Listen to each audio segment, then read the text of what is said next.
Você sabia que no desenvolvimento humano existem marcos e esses marcos não devem ser ignorados?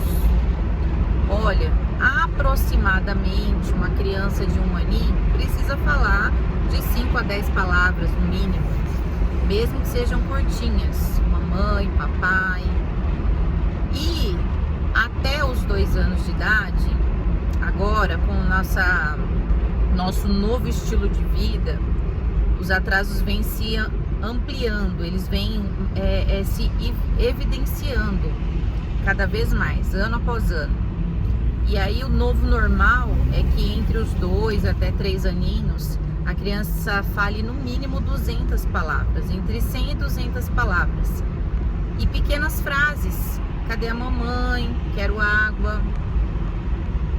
Outro marco importante no desenvolvimento é que o bebê precisa começar a sustentar o tronco, o pescoço, sentar a partir dos 6 meses. Precisa ficar nos 4 apoios para poder começar a engatinhar aos 9 meses. E tem a parte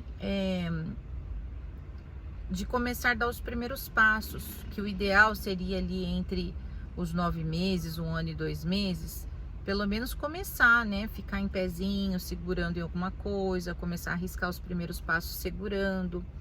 Enfim, tudo que está acima ou abaixo desses marcos, eles precisam de atenção. Atenção de quem? Em primeiro lugar, da família. Depois, quando essa criança já frequenta um ambiente escolar, da educação. As pessoas que acompanham o dia a dia dela vão dizer para você sobre o desenvolvimento dela. Aliás, existem relatórios periódicos que os profissionais da educação fazem para contar como está sendo aquele desenvolvimento, onde ele está adequado, onde ele precisa de mais atenção para poder ajudar a desenvolver. E os profissionais da saúde, que são aqueles que acompanham a criança todos os meses no pediatra, né? Ou quando tem alguma coisinha que foge do nosso controle, a gente vai procurar um fisioterapeuta, um fonoaudiólogo, um psicólogo, enfim. O que acontece? Quando a gente não dá atenção aos marcos do desenvolvimento, existem alguns sinais, e esses sinais mostram pra gente claramente que são alertas. Olha, tem alguma coisa aqui nesse desenvolvimento que não tá legal, que você precisa conversar com alguém, ler sobre o assunto para ajudar esse desenvolvimento.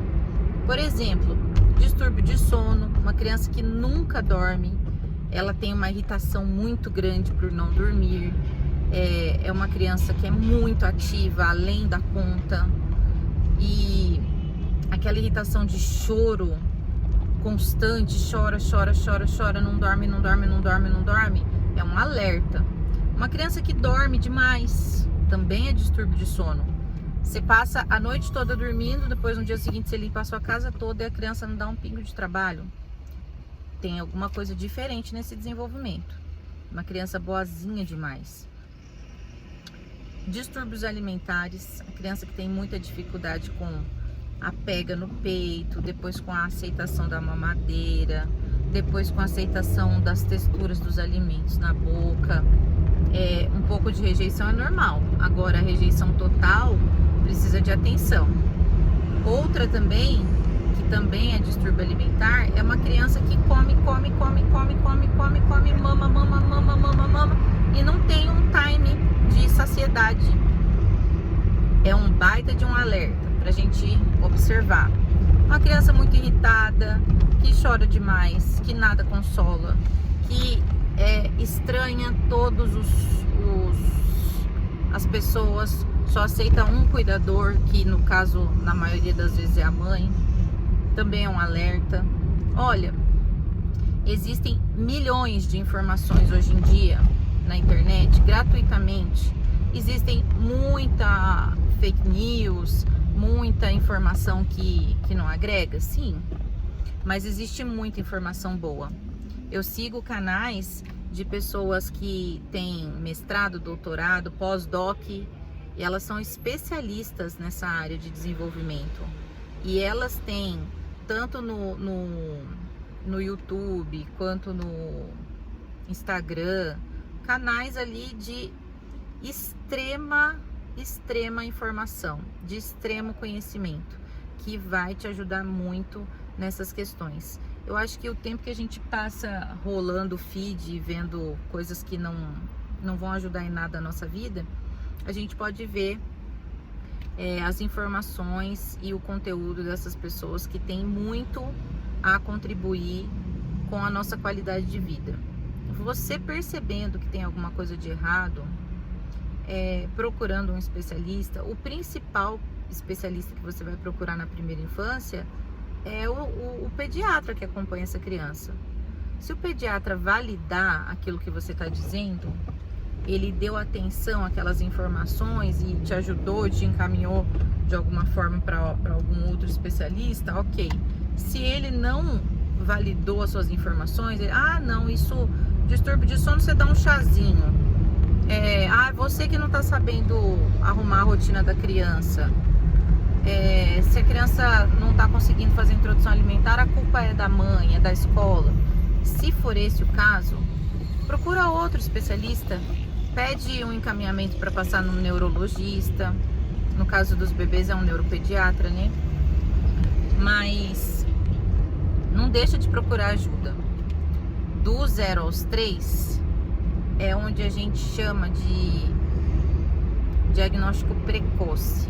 Do 0 aos 3, quanto mais cedo você descobrir se tem alguma coisa de errada no desenvolvimento, melhor você vai conseguir ajudar essa criança e desenvolver as habilidades que ela precisa na idade certa ou com o mínimo de atraso.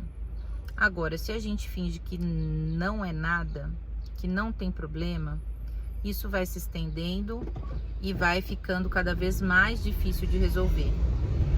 A gente tem um cérebro plástico, ele é adaptável, ele é moldável, ele se molda aos conhecimentos que a gente vai apresentando para ele.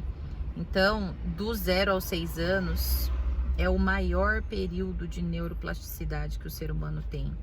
É a maior probabilidade de se adequar, a maior capacidade que ele tem de conseguir ser moldado da maneira correta. Então, é muito importante esse conhecimento, é um conhecimento que pode transformar uma vida, porque ele pode ser uma sentença. A criança ser tão negligenciada a ponto de depois não conseguir ajustes, não conseguir construir bons hábitos e habilidades que vão ajudá-la para o resto da vida enquanto ser humano, ou você diagnosticar tão cedo, você perceber tão cedo e você impulsionar, ajudar aquele desenvolvimento e a criança construir as habilidades que ela necessita na primeira infância e ser um adulto funcional para sempre. Tá vendo o tamanho da importância de falar sobre isso, de pesquisar sobre isso, de entender sobre isso para poder ajudar o desenvolvimento das criancinhas? Não é só colocar no mundo e aí você suprir as necessidades básicas de sobrevivência. Tá alimentado, tá vestido e o resto é frescura. Isso aí é falta de surra. Isso é a mãe que é mãe de primeira viagem. Porque tá mimando demais. Será que às vezes não tem alguma coisa que a gente possa ajudar e a gente não está ajudando por pura ignorância? Vou contar um caso, que eu sempre conto um caso, de uma criancinha que eu tinha na creche. Ela veio pra gente a gente chama de G1A, né, que são os bebezinhos de menos de 1 aninho. E a gente notava uma criancinha com, como que eu posso dizer, com comportamentos ansiosos. Era muito assustada, chorava demais, tinha muita dificuldade de construir vínculo com a gente, porque geralmente as crianças escolhem um cuidador e elas constroem um vínculo. E essa criancinha era bem assim, sentia muito medo, era uma coisa assim bem diferentona. De repente, no ano seguinte, no G1B, que são as crianças de 1 ano e alguma coisinha, 1 ano e pouquinho, ela desenvolveu o hábito de comer cabelo. Ela arrancava os cabelinhos assim, olha, e comia a ponto de fazer buracos na cabeça.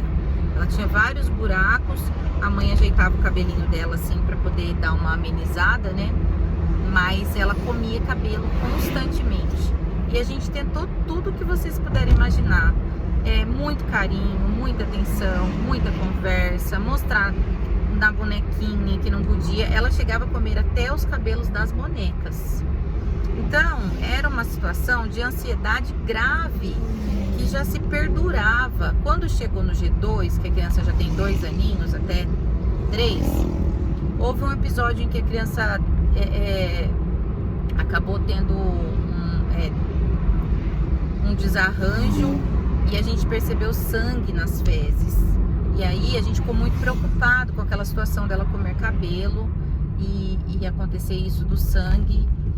E a gente chamou a família e tal, pediu para levar um especialista para fazer um exame para saber como é que tava essa barriguinha, né?